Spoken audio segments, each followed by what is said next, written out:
Good morning class. इसके previous lecture में हम लोगों ने क्लासिफिकेशन ऑफ लाइम के बारे में हम लोगों ने पढ़ा था। ठीक है, अब हम जो पढ़ेंगे वो हम पढ़ेंगे टेस्टिंग ऑफ लाइम। ठीक, जो हमारा टेस्टिंग ऑफ लाइम है वो 2 IS कोड के हिसाब से होता है। जो हमारा IS कोड है वो हमें कहाँ से मिला है? भारतीय मानक संस्थान यानी कि Indian standard institutes of Delhi. ठीक है, ये जो हमारे IS 1624/1974 है उसके हिसाब से हम लोग 5 टेस्ट परफॉर्म किए जाते हैं। ठीक है, वो 5 टेस्ट है हमारा। पहला है हमारा दृष्टि परीक्षण यानी कि विजुअल टेस्ट। ठीक है, दूसरा है हमारा हाइड्रोक्लोरिक एसिड परीक्षण यानी कि हाइड्रोक्लोरिक एसिड टेस्ट। साथ ही साथ हम लोग इसको हम लोग क्या बोलते हैं? हाइड्रोक्लोरिक एसिड टेस्ट को हम लोग साथ ही साथ बोलते हैं अम्ल परीक्षण या एसिड टेस्ट भी हम लोग इसको बोल सकते हैं। ठीक है, फिर है हमारा गेंद परीक्षण यानी कि हमारा बॉल टेस्ट। ठीक, फिर है हमारा अशुद्धता परीक्षण यानी कि इम्प्योरिटी टेस्ट। फिर आता है हमारा 5वां कार्य क्षमता परीक्षण यानी वर्केबिलिटी टेस्ट। ठीक, फिर IS 1624/1996 के आधार पर 2 टेस्ट और परफॉर्म किए जाते हैं। वो टेस्ट कहलाते हैं हमारा लेबोरेटरी टेस्ट यानी प्रयोगशाला परीक्षण, जो पहला है हमारा निर्दोषता परीक्षण यानी कि साउंडनेस टेस्ट। ठीक, फिर दूसरा है हमारा अनुप्रास्थ सामर्थ्य परीक्षण यानी ट्रांसवर्सिव स्ट्रेंथ टेस्ट। ठीक, तो सबसे पहले हम आते हैं, देखते हैं कि हमारा कौन सा परीक्षण हम करते हैं। ठीक, तो पहला हम परीक्षण जो होता है हमारा, कौन कौन सा परीक्षण हम लोग परफॉर्म करते हैं। पहला परीक्षण है हमारा दृष्टि परीक्षण यानी कि विजुअल टेस्ट। ठीक, इस चूने में हम क्या होता है कि सिंपली हम लोग आंखों से देखकर बताते हैं कि कौन सा हमारा चूना किस श्रेणी का है।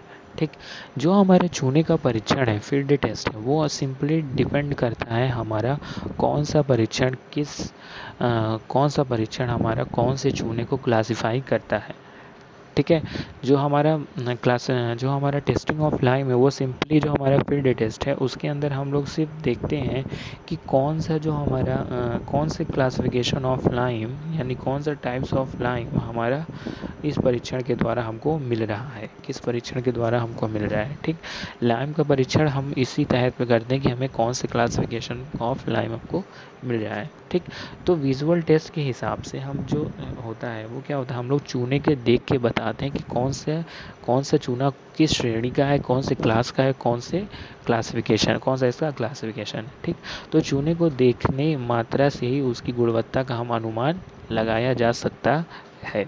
ठीक, यदि अगर हमको पहला है पॉइंट, यदि हमको चूना ठीक दूधिया सफ़ेद दिखाई दे रहा है यानी कि दूधिया सफ़ेद मतलब सफ़ेद एकदम दूध की तरह अगर हमको सफ़ेद दिखाई दे रहा है तो वो चूना हमारा क्या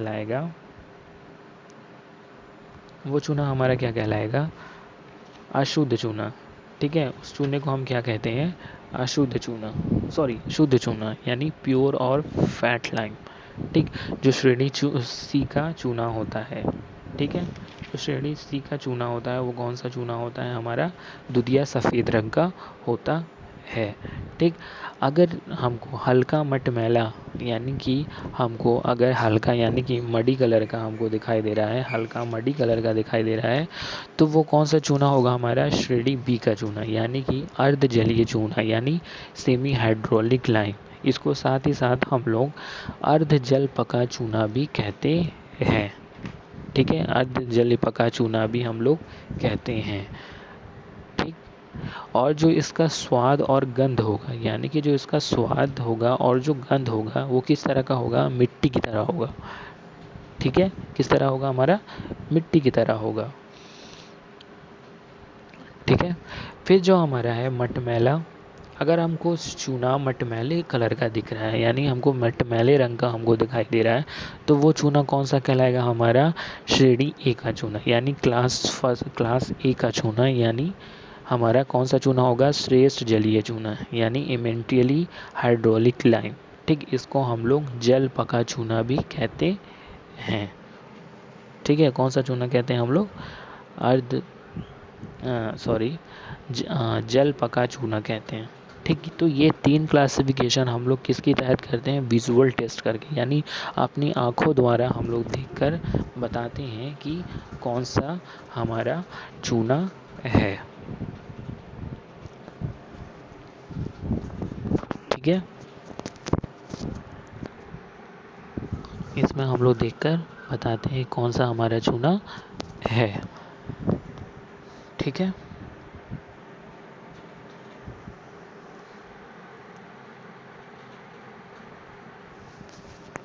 ठीक है, अब हम आते हैं सेकंड वालों पे, सेकंड पे। ठीक, वो कौन सा है हमारा, हाइड्रोक्लोरिक एसिड परीक्षण। ठीक है, इसको हम लोग बोलते हैं हाइड्रोक्लोरिक एसिड टेस्ट, या आप बोल सकते हैं अम्ल परीक्षण। ठीक है, इस परीक्षण के अंतर्गत, ठीक है, इस परीक्षण के अंतर्गत एक परखनली में एक चम्मच, यानी कि इस परीक्षण में हम लोग क्या करते हैं, एक टेस्ट ट्यूब में एक चम्मच क्या लेते हैं, एक टी स्पून में क्या करते हैं, हम चूना ले लेते हैं। ठीक, फिर चूना लेकर हम क्या करते हैं, प्रकनली को थोड़ा सा थपथपाते हैं, यानी कि अगर हम उसको थपथपाएंगे तो जो उससे क्या होता है, जो हमारा चूने का जो सतह होता है, यानी जो सरफेस होता है, वो कैसा हो जाएगा, हमारा समतल, यानी कि प्लेन हो जाए। ठीक है, फिर उस नली के बाहर एक निशान लगा देते हैं, यानी कि उस नली के बाहर हम लोग क्या कर देते हैं, बाहर निशान लगा देते हैं। ठीक है, हाइड्रोलिक लाइन वाला हम लोग पढ़ रहे हैं। ठीक, तो इसमें हम क्या करते हैं, हम लोग एक हाइड्रोलिक जो चूना है वो हम लोग उसमें लगा देते हैं, सॉरी एक निशान उसमें हम लोग लगा देते हैं। अब हम 50% सांद्रता का, यानी कि 50% कॉन्सेंट्रेट का 10 ml HCl यानी हाइड्रोक्लोरिक एसिड एक कांच की छड़ के साथ, यानी कि एक कांच की छड़, यानी कि जो शीशे के छड़ के साथ, ठीक, के साथ परख नली में डालकर अच्छी तरह हिलाते हैं। यानी कि जब हम उसमें क्या करते हैं, 10 ml के 50% कंसनट्रेट, यानी कि 50% एसिड रहेगा और 50% हमारा वाटर रहेगा, उसके एसिड है, ठीक, दोनों को मिला के हम क्या करेंगे, 10 ml हाइड्रोक्लोरिक एसिड, ठीक, हम उसके अंदर उस परख नली के अंदर हम लोग क्या करते हैं, उसमें डाल देते हैं। ठीक है, उस परख नली में हम लोग क्या करते हैं, उसके अंदर डाल देते हैं।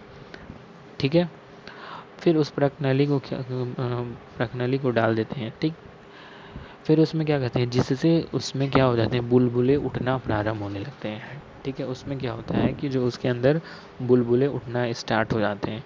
ठीक, इस प्रकनली को 24 घंटे तक एक स्टैंड में रख देते हैं, यानी कि इस प्रकनली में हमने क्या किया, चूना डाला एक चम्मच, फिर उसको थपथपाया, फिर उसमें हमने क्या किया, 50% सांद्रता का HCl हमने, यानी हाइड्रोक्लोरिक एसिड उसके अंदर डाल दिया।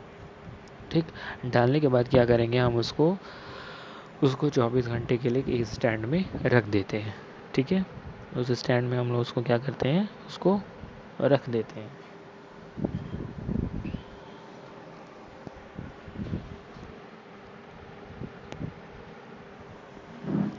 उसको हम लोग क्या करते हैं, उसमें रख देते हैं। ठीक, फिर उसके बाद हम देखते हैं 3 चीज़ हम लोग देखते हैं। पहला है कि अगर चूना क्या होता है, पूरी तरीके से बुझ जाता है, यानी कि अगर वो चूना पूरी तरीके से हाइड्रो एसिड से मिल जाएगा, ठीक, एसिड से मिल जाएगा, और जो उसके अंदर जो क्या करेगा, कार्बन डाइऑक्साइड को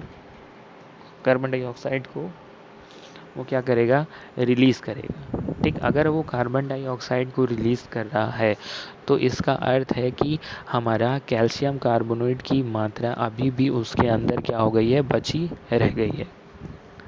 ठीक है, कार्बन डाइऑक्साइड की मात्रा अभी भी उसके अंदर क्या हो गई है, बची रह गई है। ठीक है, अगर चूना पूरी तरीके से बुझ गया, यानी कि वो जो चूना है हमारा, उसके अंदर क्या है, वो पूरी तरीके से उसके अंदर है, यानी कि जो चूना है और जो एसिड है वो पूरी तरीके से क्या हो जाए, घुल गया है। ठीक, जब वो चूना पूरी तरीके से घुल गया है और उसके बाद क्या हो रहा है, कार्बन डाइऑक्साइड की गैस उसमें से निकल रही है। ठीक, तो इसका मतलब है कि जो हमारा कैल्शियम कार्बोनेट की मात्रा है वो अभी भी उसके अंदर क्या शेष रह गई है। ठीक है, ये चीज़ हमने उसमें एक परीक्षण में हमने इसको देख लिया। ठीक, अब हम देखेंगे एसिड मिलाने पर, ठीक, जब चूना पूर्ण तरह घुल जाता है, ठीक, यानी कि अगर जब हम एसिड मिलाते हैं तो वो चूना अगर पूरी तरीके से घुल जा रहा है तो इसका अर्थ है वो जो चूना है वो क्या है, पूरी तरीके से शुद्ध है। ठीक है, ठीक है। और अगर प्रकनली में चूना अगर हमारा, यानी कि जो हमारा चूना है वो क्या हो रहा है कि उसी प्रकनली में वो क्या उसी में रह जा रहा है, ठीक है, उसी में घुल नहीं रहा है, यानी एसिड अलग है और हमारा जो चूना है वो अलग है, तो वो चूना कौन सा कहलाता है? हमारा अशुद्ध चूना। ठीक, कौन सा चूना कहलाएगा? हमारा अशुद्ध चूना। ठीक, ये दूसरा हमने परीक्षण इसमें कर लिया। पहला परीक्षण हमने देखा कि कैल्शियम कार्बोनेट की मात्रा उसमें अभी मौजूद है। ठीक है। फिर दूसरा हमने देखा कि अगर एसिड और चूना दोनों एक दूसरे से पूरी तरीके से मिल जा रहे हैं तो वो चूना हमारा शुद्ध है, और अगर नहीं मिल रहे हैं तो वो कौन सा चूना है? हमारा अशुद्ध चूना है। ठीक है। अब तीसरा हम देखेंगे क्या कि जो हमारा प्रकनली है उसकी तली में, यानी कि उसके नीचे अगर कोई जेली फॉर्मेशन बन रहा है, यानी अगर जेली की तरह अगर कोई फॉर्मेशन बन जाए, ठीक, और यदि जेली पलटने पर भी ना बहे, यानी कि अगर हम उस जेली बन गया फिर उसको हमने क्या किया, प्रकनली को हमने पलटा, तो अगर वो पलटने पे अगर वो नहीं बह रही है तो वो चूना कौन सा कहलाता है? हमारा श्रेणी ए का उच्च जलीय चूना। ठीक है, कौन सा कहलाएगा? श्रेणी ए का उच्च जलीय चूना। ठीक है। और यदि अगर बहने लग रहा है, यानी कि अगर प्रकनली में जेली पूरी बहने लग रही है, तो वो क्या हो रहा है? हमारा श्रेणी बी का अर्ध जलीय चूना। ठीक है। और कोई भी जेली का फॉर्मेशन अगर नहीं हो रहा है तो वो कौन सा चूना हो गया? हमारा जलीय चूना। ठीक है, श्रेणी सी का जलीय चूना। समझ में आ गया?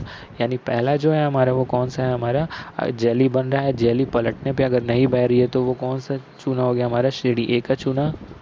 और अगर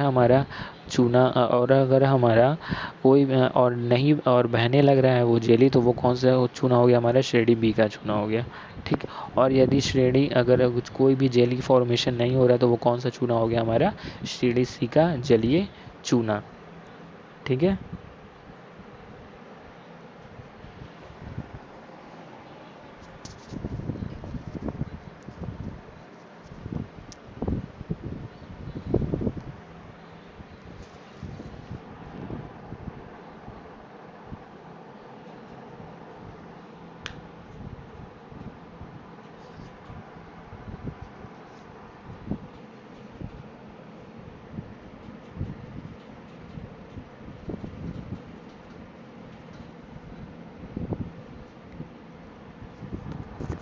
ठीक है। तो हम इस तरीके से हम अल्म परीक्षण यानी कि हाइड्रोक्लोरिक एसिड परीक्षण करके देखते हैं कि हमारे कौन सा क्लासिफिकेशन का हमारा चूना है।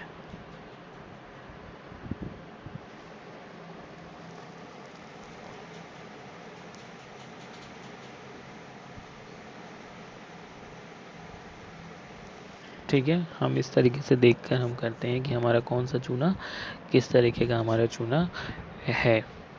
ठीक है। अब हम आते हैं गेंद परीक्षण पे। ठीक है। गेंद परीक्षण में क्या होता है? चूने का हम लोग इस परीक्षण में हम क्या करते हैं? देखिए, इस परीक्षण में हम क्या करते हैं? चूने का हम पेस्ट बनाते हैं, पानी की सहायता से हम क्या करते हैं? पेस्ट बनाते हैं। पेस्ट बनाने की बाद हम इसको क्या करते हैं? छोटे छोटे गोला बनाकर 6 आवर तक छोड़ देते हैं, यानी कि चूने का पेस्ट पानी की सहायता से पेस्ट बनाकर उसमें क्या करते हैं हम लोग? छोटे छोटे गोला है, यानी कि गेंद की तरह गोले बना के हम लोग उसको 6 घंटे के लिए छोड़ देते हैं।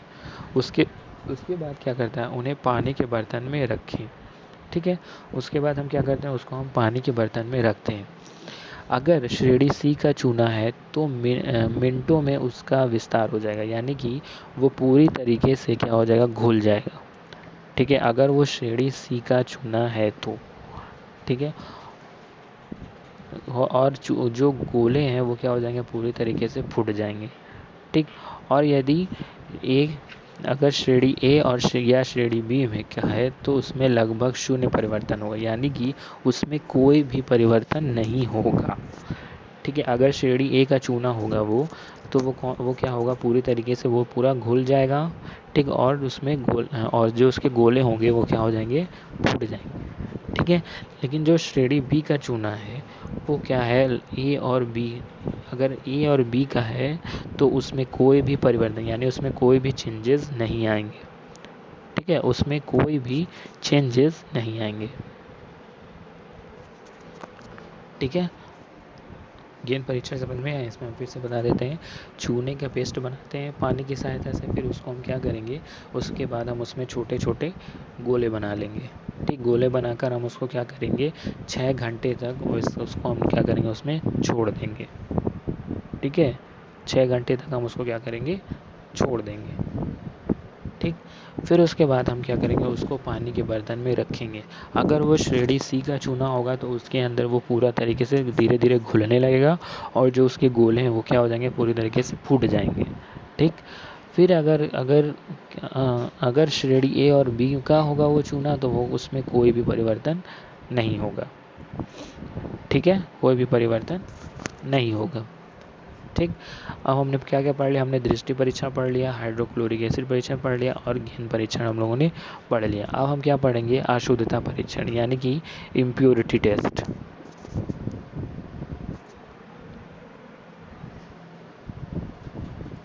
ठीक है, इम्प्योरिटी टेस्ट, इसमें क्या होता है, ताजे बने चूने को तौलकर एक बर्तन में रखा जाता है और 3 घंटे के लिए छोड़ दिया जाता है। ठीक, यानी कि अब क्या करेंगे, एक ताजे बने हुए चूने को बुझे चूने को, यानी कि कोई भी बुझा चूना हम लेंगे। ठीक, उसको हम क्या करेंगे, तौल कर एक वेट करके उसका हम क्या करेंगे, एक बर्तन में रख देंगे। ठीक, फिर उसको 3 घंटे के लिए छोड़ देंगे। ठीक, यानी कि उसको हम लोग बुझे हुए चूने को हमने लिया तो उसको वेट किया, वेट करने के बाद हमने उसको एक बर्तन में रख दिया और 3 घंटे के लिए उसको छोड़ देंगे। ठीक, आप क्या करते हैं, 250 माइक्रोन की आईएस छलनी से छानते हैं। यानी कि जो हमारा माइक्रोन 250 माइक्रोन की जो आईएस छलनी होती है, यानी कि जो उसकी जो उसका जो छेद होगा, उसका जो साइज़ होगा वो कितना होगा, 250 माइक्रोन, यानी 250 इंटू 10⁻⁻6। ठीक, आईएस छलनी से अब उसको हम लोग क्या करेंगे, उस चूने को क्या करेंगे, छानेंगे। ठीक, अवशेष को पानी से धोया धोकर जिससे चूने का अंश ना रहे, यानी कि जो उसके अंदर जो हमारे सीव पर, यानी कि जो हमारी छलनी पे जो हमारे चूना बचेगा उसको हम क्या करेंगे, पानी से उसको धो देंगे, यानी ताकि उसके अंदर कोई भी चूने का जो पार्टिकल्स है उसके अंदर ना रहे। ठीक, इस अवक्षेप को 6 घंटे धूप में सुखाया जाता है, यानी कि इस जो हमारा सूख जाता है चूना, उसको हम क्या करते हैं, उसको हम क्या करेंगे, उसके अंदर हम उसको 6-8 घंटे तक उसको हम लोग सुखाएंगे।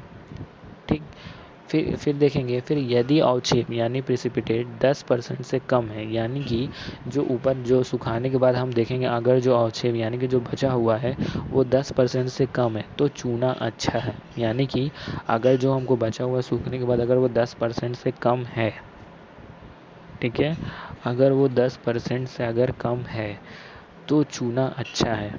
ठीक, यदि 10 से 20% तक है तो वो मीडियम है और अवशेष 20% से अधिक है तो वो चूना एकदम बिल्कुल ही बेकार है। ठीक है, इसमें क्या करेंगे, हम लोग चूना लेंगे, चूना को 3 घंटे के चूना को वेट करेंगे, वेट करने के बाद हम उसको एक बर्तन में रख के 3 घंटे के लिए छोड़ देंगे। ठीक, फिर उसको क्या करेंगे, हम 250 माइक्रोन की आईएस छलनी से उसको छानेंगे। ठीक, छानने के बाद जो उसके अंदर अवक्षेप बचेगा उसको हम क्या करेंगे, पानी से धो देंगे ताकि उसके अंदर कोई भी जो हमारा वेट है, ठीक है, जो अगर हमारे कोई भी उसके अंदर जो चूने का पार्टिकल उसके अंदर वो ना बचे। ठीक, उसको हम क्या करेंगे, फिर ले जाके 8 घंटे तक हम उसको धूप में सुखाएंगे। सुखाने के बाद देखेंगे अगर वो 10% से कम है तो वो चूना क्या है, वो अच्छा है। और अगर 10 से 20 के बीच में है तो वो क्या होगा, हमारा मीडियम चूना है। और अगर 20 से 30 है तो वो क्या है, वो अधिक से अधिक क्या है, वो ख़राब चूना है। ठीक है, अब हम आते हैं सुकारता परीक्षण पर, वर्केबिलिटी परीक्षण पर। यानी कि हम वर्केबिलिटी का मतलब है, सुकारता का मतलब है कि जो हमारा लाइम है वो कितना वर्केबल है, यानी कि उसके अंदर वो कितने कार्य करने के योग्य है। ठीक है, तो ये क्या है, एक तरह का अप्राकृतिक परीक्षण है, यानी कि क्रूड परीक्षण, यानी कि नॉर्मल परीक्षण है, यानी कि आसानी से किया जाता है। इसमें क्या करते हैं, जिस तरीके से हम सीमेंट बालू का मसाला बनाते हैं उसी तरीके से हम लोग क्या करते हैं इसमें हम लोग मसाला तैयार करते हैं। ठीक है, मसाला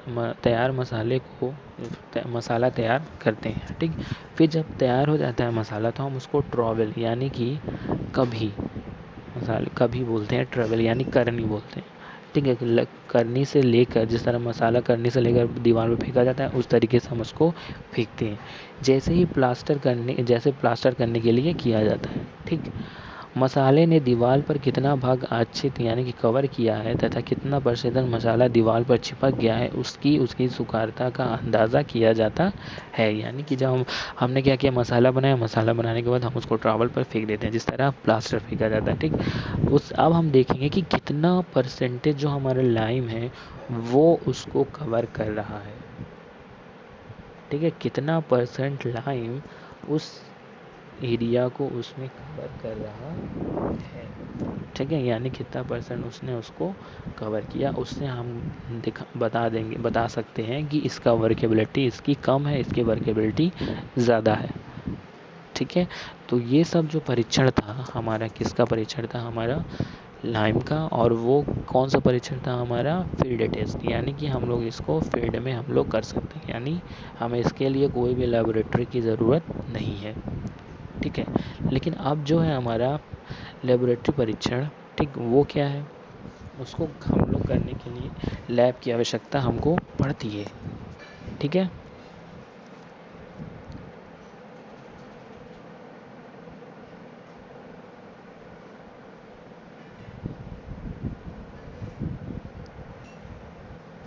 लैब की आवश्यकता हमको क्या पड़ती है। तो सबसे पहले हम लोग क्या करेंगे, निर्दोषता परीक्षण यानी कि साउंड टेस्ट। ठीक, इस परीक्षण में चूने में उपस्थित मुक्त चूने की मात्रा का अनुमान लगाया जाता है। यानी कि इस परीक्षण में हम क्या करते हैं, कितना % हमारा फ्री लाइम हमारा इस चूने में प्रेजेंट है और कितना % हमारा वाटर है, इसका हम अनुमान लगाते हैं इस परीक्षण के द्वारा। ठीक है, यहाँ पे साउंड से रिलेटेड नहीं है, यहाँ पे हमारा कितना % फ्री लाइम इसमें प्रेजेंट है इससे रिलेटेड है। ठीक है, यह परीक्षण ली चैटलियर यंत्र यानी कि ली चैटलियर apparatus द्वारा किया जाता है। ठीक है, यह है फिगर उसका, ली चैटलियर apparatus का। ठीक है,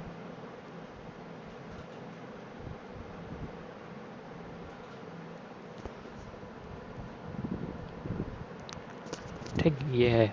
ठीक, इसमें पीतल की पतली चादर यानी कि एक इसकी जो लेयर होती है वो कैसे बनी होती है, इसका है, इसमें पीतल की पतली चादर यानी 0.5 mm मोटी का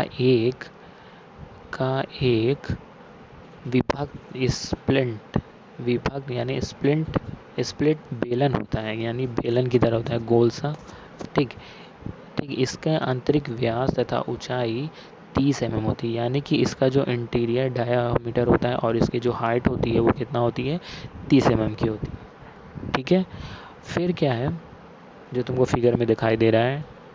ठीक है, इसके साथ 2 सूचक यानी कि इसके जो सूचक हैं वो बाहर निकले हुए हैं, वो उसको क्या बोलते हैं, सूचक को इंडिकेटर लगे होते हैं। ठीक है, जिसकी लंबाई 165 mm होती है। ठीक है, जैसा कि चित्र में प्रदर्शित है। ठीक है, बेलन के नीचे कांच की एक प्लेट लगा दी जाती है जिसमें चूने का पेस्ट क्या किया जाता है, उसमें भर दिया जाता है।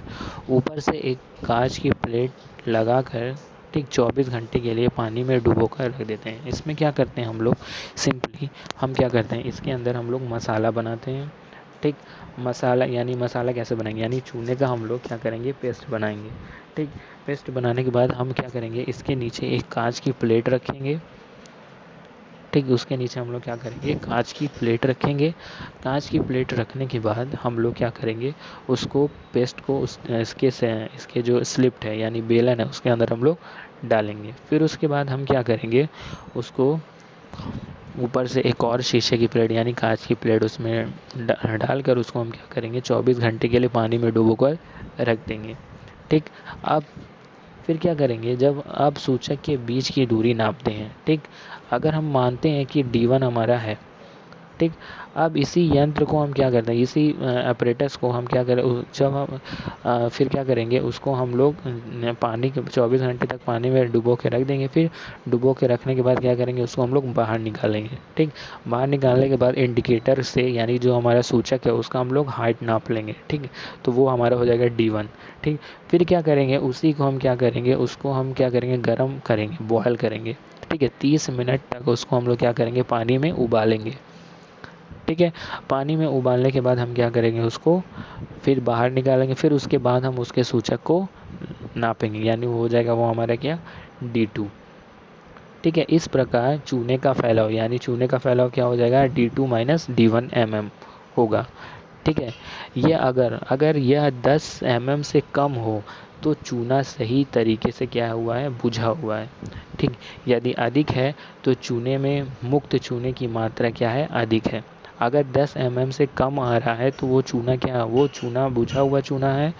और जो चूना है उसके अंदर क्या, और अगर उससे अधिक आ रहा है यानी 10 mm से अगर अधिक आ रहा है तो चूने में क्या, मुक्त चूने की मात्रा अधिक है, यानी जो उसके अंदर लाइम की मात्रा है यानी फ्री लाइम की मात्रा है वो क्या है, उसके अंदर ज़्यादा है। ठीक है,